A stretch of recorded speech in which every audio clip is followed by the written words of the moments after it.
നമസ്കാരം, എല്ലാവർക്കും പുതിയൊരു വീഡിയോയിലേക്ക് സ്വാഗതം. എന്നത്തെയും പോലെ ഇന്നും നമ്മളൊരു പുതിയൊരു ഐഡിയ ഒന്നല്ല, എല്ലാവരും ചെയ്യുന്ന ഒരു ഐഡിയ തന്നെ. നമ്മുടെ വീട്ടിൽ പെഡൽ ഫാനും അതേപോലെ വാൾ ഫാനൊക്കെ ഉണ്ടാവും അല്ലേ. ഇത് രണ്ടും ഒരേ മെത്തേഡ് തന്നെയാണ്. നമ്മളിങ്ങനെ ഒന്നില്ലെങ്കിൽ വാൾ ഫാനാണെങ്കിൽ ആ റോപ്പ് വലിച്ചിട്ട് സ്പീഡ് കൂട്ടും കുറയ്ക്കുന്ന ഫാനും, റോട്ടറി സ്വിച്ചൊക്കെ വരുന്ന സ്വിച്ചുള്ള ഫാനുകളാണ് പെഡൽ ഫാനും വാൾ ഫാൻ. ഈ രണ്ട് ഫാനിൻ്റെ അതിൻ്റെ ഉള്ളിലുള്ള സാധനം ആക്സസറീസ് എല്ലാം ഒരേ സാധനമാണ്. ഇത് സാധാരണഗതിയിൽ നമുക്ക് വേനൽക്കാലത്ത് കൂടുതലായിട്ട് ഉപകാരം വരുന്നതുകൊണ്ട് ഈ തുലാവർഷം പോലെയുള്ള മഴകൾ വരുമ്പോൾ ഇടിമിന്നലിൽ പെട്ടെന്ന് അങ്ങ് വൈൻഡിങ് കത്തിപ്പോകാറുണ്ട്. വൈൻഡിങ് കത്തിപ്പോയി കഴിഞ്ഞാൽ വൈൻഡിങ് റീവൈൻഡ് ചെയ്യണമെങ്കിൽ വലിയ എമൗണ്ട് വരുമായിരുന്നു. ഇപ്പോഴൊന്നും ആരും അത് റീവൈൻഡ് ചെയ്യാറില്ല. ഞാനിപ്പോൾ കടയിലേക്ക് അന്വേഷിച്ചപ്പോൾ അവർ ആ മോട്ടർ ചേഞ്ച് ചെയ്യാറാണ് പതിവ്. മോട്ടർ മേടിച്ചിട്ട് ചേഞ്ച് ചെയ്യും. സർവീസ് ചാർജ് അടക്കം 1000 മുതൽ 1100 1200 എന്നുള്ള ഒരു റേറ്റിലേക്ക് നമുക്കതിൽ മോട്ടർ മാറി തരലാണ് സാധാരണഗതിയിൽ. അപ്പോൾ നമുക്കിങ്ങനെ നമ്മുടെ വീട്ടിലേക്ക് ഇങ്ങനെ കത്തിപ്പോവോ ഒക്കെ ചെയ്യുകയാണെങ്കിൽ ആക്രിക്കടയിൽ കൊടുക്കാതെ നമ്മുടെ ഫാന് നമുക്ക് എങ്ങനെ മോട്ടർ മാറ്റിയെടുക്കാമെന്ന് നോക്കാം.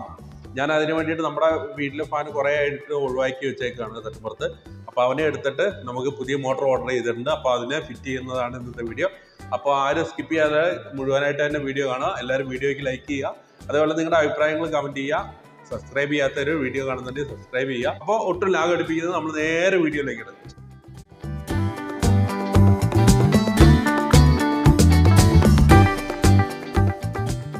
ഈ ഫാനിലാണ് നമ്മൾ പുതിയ മോട്ടർ ഫിറ്റ് ചെയ്യുന്നത്. ഇത് ക്ലോക്ക് വൈസിലാണ് ഇതിൻ്റെ ലീഫ് നമുക്ക് അയച്ചെടുക്കാൻ പറ്റുന്നത്.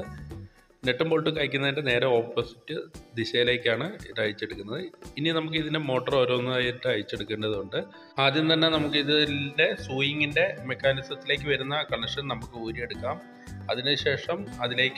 അതിനുശേഷം സൂയിങ്ങിൻ്റെ കൺട്രോളിങ്ങിന് വേണ്ടിയിട്ടുള്ള ഈ കേബിൾ നമുക്ക് അതൊന്ന് വേർപെടുത്തിയെടുക്കാം. ഇതാണ് നമ്മൾ പുതിയതായിട്ട് മേടിച്ചിട്ടുള്ള മോട്ടോറ്.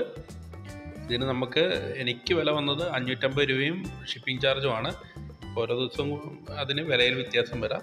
നമുക്കിതിൽ മോട്ടർ ഫിറ്റ് ചെയ്തെടുക്കാം. അതിൻ്റെ സൂയിങ്ങിൻ്റെ കണക്ഷനൊക്കെ അതേപോലെ തന്നെ ഈ മോട്ടറിലുണ്ട്. നമുക്ക് അതേപടി അത് ഫിറ്റ് ചെയ്താൽ മാത്രം മതി. വേറെ വ്യത്യാസങ്ങളൊന്നുമില്ല. നമുക്ക് കറക്റ്റായിട്ട് തന്നെ നല്ല രീതിയിൽ വാഷറൊക്കെ വെച്ചിട്ട് പഴയതുപോലെ തന്നെ നമുക്ക് നല്ല രീതിയിൽ ടൈറ്റ് ചെയ്ത് കൊടുക്കാം. ഇത് മൂവിങ് പാർട്സ് ആയതുകൊണ്ട് തന്നെ അത് ടൈറ്റിങ്ങും കാര്യങ്ങളൊക്കെ നോക്കണം. പിന്നെ വയറും കാര്യങ്ങളൊക്കെ നമുക്ക് നേരത്തെ വയർ വന്ന ആ രീതിയിൽ തന്നെ അത് നമുക്ക് റൂട്ട് ചെയ്തെടുക്കാം. ഇനി നമുക്ക് ആ സൂയിങ്ങിൻ്റെ കൺട്രോൾ കേബിൾ അതേപോലെ ഫിറ്റ് ചെയ്തെടുക്കണം പഴയതെന്ന്. അത് നമുക്ക് ഇതൊന്ന് ഊരിയെടുക്കാൻ സാധിക്കാത്തതുകൊണ്ട് ഞാനത് കട്ട് ചെയ്താണ് എടുക്കുന്നത്. കട്ട് ചെയ്തെടുത്തിട്ട് നമുക്ക് അതേപോലെ തന്നെ മറ്റേ ഫാനിൽ ഫിറ്റ് ചെയ്യേണ്ടതുണ്ട്. അതിനുശേഷം നമുക്കിതിൻ്റെ ഫ്രണ്ട് ഭാഗം അഴിച്ചെടുക്കാം പഴയ ഫാനിൻ്റെ. ഇത് കുറേ നാളുകളായി എടുത്തു വച്ചിരിക്കുന്ന ഫാനായതുകൊണ്ട് തന്നെ ഇതിൻ്റെ പ്ലാസ്റ്റിക് ഭാഗങ്ങളിൽ പല ഭാഗത്തും പൊട്ടും കാര്യങ്ങളൊക്കെ വന്നിട്ടുണ്ട്. ഈ ത്രെഡ് കാര്യങ്ങളൊക്കെ അതിൽ നമുക്ക് പൊട്ടിപ്പോയിട്ടുണ്ട്. അതുകൊണ്ട് നമുക്ക് അതിൻ്റെ ഗ്രില്ല് കാര്യങ്ങൾ നമുക്ക് വെക്കാൻ കഴിയില്ല. ഇതിൻ്റെ ഫ്രണ്ട് ഭാഗം മാത്രം നമ്മൾ പുതിയ മോട്ടറിലേക്ക് കണക്ട് ചെയ്ത് വെക്കുന്നുണ്ട്. ഇനി നമുക്ക് ഇതിൻ്റെ ആവശ്യമായ കേബിളാണ് കണക്ട് ചെയ്യാനുള്ളത്. കേബിൾ ഈ രീതിയിൽ നമ്മൾ കൊടുക്കുകയാണ്. ഇവിടെ ഒരു സ്ക്രൂ ചെയ്തിട്ട് നമ്മൾ കൊടുക്കാനാണ് ഉദ്ദേശിക്കുന്നത്. ഈ ക്ലാമ്പിലേക്ക് നല്ലപോലെ പ്ലെയർ വെച്ചൊന്ന് പ്രസ് ചെയ്ത് അമർത്തി കൊടുക്കണം. ഇതിൽ വലിക്കുമ്പോഴാണ് നമ്മുടെ ഫാന് ഇരുവശങ്ങളിലേക്കും ഫാന് വീശി കാറ്റ് കിട്ടുന്ന ഒരു സ്വിങ് മോഡിലേക്ക് പോകുന്നത്. ഇത്രയൊക്കെ ആയാൽ തന്നെ നമ്മൾ ഫാനിൻ്റെ മോട്ടോർ ഘടിപ്പിക്കുന്ന പരിപാടി തീർന്നു. ഇതിൻ്റെ കവറാണ് ഇനി ഇടുന്നത്. കവറിലൊക്കെ ഭയങ്കരമായിട്ട് കരിമ്പനടിച്ചിട്ടുണ്ട്. നമുക്കതൊക്കെ ഒന്ന് ക്ലിയർ ചെയ്തെടുക്കേണ്ടതുണ്ട്. അതിനുശേഷം ഇതിൻ്റെ പഴയ വയറൊക്കെ നമുക്ക് ഡിസ്കണക്ട് ചെയ്ത് കളയാം, കട്ട് ചെയ്ത് കളയാം. നിങ്ങൾക്കിപ്പോൾ സോൾഡറിങ് അയൺ ഇല്ലെങ്കിൽ ആ കട്ട് ചെയ്തെന്ന് കുറച്ച് നീട്ടി കട്ട് ചെയ്യുകയാണെങ്കിൽ ഓരോ കണക്ഷനും ഈ പറഞ്ഞ പോലെ തന്നെ മാറിപ്പോകാതെ ഇൻസുലേഷൻ ടേപ്പ് അടിച്ച് കൊടുത്തതിന് ശേഷം നമുക്ക് ഫിറ്റ് ചെയ്യാവുന്നതാണ്. അപ്പോൾ സോൾഡറിങ് നമുക്ക് ഇതിൽ ഒഴിവാക്കാം. സോൾഡറിങ് ഇല്ലാണ്ട് ചെയ്യാൻ കഴിയുന്നതാണ്.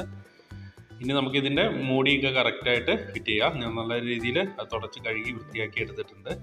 അതിനുശേഷം നമുക്ക് ഇതിൻ്റെ സൂയിങ്ങിൻ്റെ കൺട്രോൾ ചെയ്യുന്ന ആ റോപ്പ്, അത് പിടിച്ച് വലിക്കുന്ന ആ റോപ്പ് നേരത്തെ ദ്രവിച്ച് പൊട്ടിപ്പോയിട്ടുണ്ടായിരുന്നു. അതിന് പകരമായിട്ട് വേറൊരു റോപ്പ് അല്ലെങ്കിൽ ഒരു ചരട് ഞാൻ ഫിറ്റ് ചെയ്യുന്നുണ്ട്. അത് ജസ്റ്റ് ഒന്ന് കെട്ടി കൊടുത്ത് ഇടുന്നേ ഉള്ളൂ. അതിനുശേഷം നമുക്ക് ഇതിൻ്റെ കണക്ഷൻ കൊടുക്കാനുള്ള പരിപാടികൾ നോക്കാം. ഇതിലേക്ക് ഇൻപുട്ട് കൊടുക്കാനായി വേണ്ടിയിട്ട് ഞാനൊരു 3 കോർ വയറാണ് എടുത്തിട്ടുള്ളത്. 1 സ്ക്വയർ mm നല്ലൊരു വയർ തന്നെ എടുത്തിട്ടുണ്ട്. ഇപ്പോൾ എർത്ത് നമുക്കിതിൽ കൊടുക്കാൻ സാധിക്കില്ല. കാരണം എന്താണെന്ന് വെച്ച് കഴിഞ്ഞാൽ നമ്മൾ ഈ ഫാനിൻ്റെ പോയിന്റിലൊന്നും സാധാരണ എർത്ത് ഉണ്ടാവില്ലല്ലോ. അപ്പോൾ തന്നെ കൊടുക്കാൻ സാധിക്കില്ല. എർത്തും കൂടെ കൊടുത്തു കഴിഞ്ഞാൽ നല്ലതാണ്. നമ്മൾ ഇതിൻ്റെ എടുക്കാൻ പോകുന്നത് ഇതിൽ നീല വയർ നമ്മൾ ന്യൂട്രലായിട്ടും അതേപോലെ കാപ്പി കളറ് ഫേസുമായിട്ടുമാണ് കൊടുക്കുന്നത്. ഈ മോട്ടറിൽ നിന്ന് മെയിനായിട്ട് 4 വയറാണ് നമുക്ക് വരുന്നത്. അതിൽ ബ്ലാക്ക് കളറിൽ വരുന്ന കോമൺ ആണ്. ആ കോമൺ ആണ് ന്യൂട്രലായിട്ട് നീലയിലേക്ക് നമ്മൾ കണക്ട് ചെയ്യുന്നത്. ബാക്കി 3 വരുന്നത് 3 സ്പീഡുകളിലാണ്. അതായത് റോട്ടറി സ്വിച്ചിൻ്റെ ഇൻപുട്ടിൽ ഒരു കോമൺ ആയി നിൽക്കുന്ന ഇപ്പോൾ ഈ സോൾഡർ ചെയ്യുന്ന ഈ ഭാഗത്തേക്ക് നമ്മൾ ഫേസ് കൊടുക്കുന്നു. ഫാൻ അതായത് പ്ലഗിൽ നിന്ന് വരുന്നത് അല്ലെങ്കിൽ ഫാനിൻ്റെ സപ്ലൈ ഫേസ് കൊടുക്കുന്നു.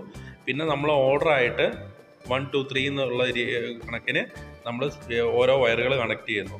ഇതിൻ്റെ റെഡ് ആയിരിക്കണം ഏറ്റവും കൂടുതൽ സ്പീഡിൻ്റെ, 3ാമത്തെ സ്പീഡിൻ്റെ. തൽക്കാലം അങ്ങോട്ടും ഇങ്ങോട്ടും മാറിപ്പോയാലും കുഴപ്പമൊന്നുമില്ല, നമുക്കതിൻ്റെ നോക്കി തന്നെ അത് കണക്ട് ചെയ്യാം, പിന്നീട് മാറ്റി കൊടുക്കാവുന്നതാണ് സ്പീഡ് അങ്ങോട്ടും ഇങ്ങോട്ടും മാറിയാലും. ബാക്കി ഭാഗങ്ങളൊക്കെ നമുക്ക് നല്ല രീതിയിൽ ഇതുപോലെ സോൾഡർ ചെയ്ത് കൊടുത്തിട്ടുണ്ട്. പിന്നെ വയറൊക്കെ നമുക്ക് ഇതേപോലെ ഒതുക്കി വെക്കാം. ഫാനിൻ്റെ വയറിങ് ഇത്ര തന്നെ ഇതിലുള്ളൂ. പിന്നെ വയറുകളൊന്നും ഷോർട്ടാകാത്ത വിധത്തിൽ നല്ല രീതിയിൽ ഒതുക്കി വെക്കുക. അതിനുശേഷം ഇതിൻ്റെ അടപ്പും കാര്യങ്ങളൊക്കെ യഥാക്രമം പഴയതുപോലെ തന്നെ നമുക്ക് അടച്ചു വെക്കാം. എല്ലാ സ്ക്രൂകളും കറക്റ്റായിട്ട് ടൈറ്റ് ചെയ്തെടുക്കാം. പിന്നെ ഈ വീഡിയോ കാണുന്ന എല്ലാവരും തന്നെ മിക്കവാറും ഇതേപോലെ ഒന്ന് മോട്ടറും മാറ്റാൻ ശ്രമിക്കുന്നവരോ അല്ലെങ്കിൽ റിപ്പയർ ചെയ്യാൻ ആഗ്രഹിക്കുന്നവരായിരിക്കും. നിങ്ങൾക്ക് എന്ത് തന്നെ സംശയങ്ങളുണ്ടെങ്കിലും ഇതിൻ്റെ ഈ വീഡിയോയുടെ താഴെ കമൻ്റായിട്ട് നിങ്ങൾക്ക് ചോദിക്കാവുന്നതാണ്. നിങ്ങൾക്ക് ഡീറ്റെയിൽഡ് ആയിട്ട് തന്നെ നമുക്കത് പറഞ്ഞു തരാൻ സാധിക്കും.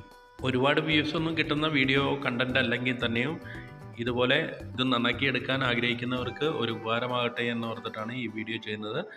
അധികം ആളുകൾക്കൊന്നും ഈ രീതിയിൽ ഇത് നന്നാക്കി എടുക്കാൻ കഴിയുമെന്ന് അറിയാതെ സാധാരണ സ്ക്രാപ്പിലേക്ക് വലിച്ചെറിയാറാണ് പതിവ്. അങ്ങനെ വലിച്ചെറിഞ്ഞ് കളയുന്നതിന് പകരം നമുക്ക് ഇതുപോലെ നന്നാക്കി എടുക്കാവുന്നതാണ്. നമ്മുടെ സ്ക്രൂ കാര്യങ്ങളെല്ലാം കറക്റ്റായിട്ട് പഴയ പോലെ നല്ല രീതിയിൽ ഫിറ്റ് ചെയ്ത് ഇതിൻ്റെ ലീഫ് കാര്യങ്ങളൊക്കെ ഫിറ്റ് ചെയ്യുന്നുണ്ട്.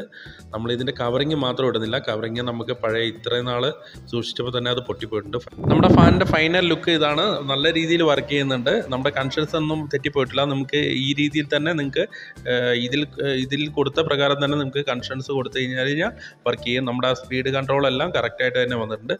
നിങ്ങൾ ഫാനിൻ്റെ മോട്ടർ എങ്ങനെ ചേഞ്ച് ചെയ്യാന്നുള്ള കാര്യങ്ങളൊക്കെ പഠിച്ചിട്ടുണ്ടാവും. നിങ്ങൾക്ക് അങ്ങനെ ഈ രീതിയിൽ നമുക്ക് ഒരു 700-800 രൂപ ചിലവിൽ നന്നാക്കി എടുത്ത് ഉപയോഗിക്കാം ഈ വേനൽക്കാലത്ത്.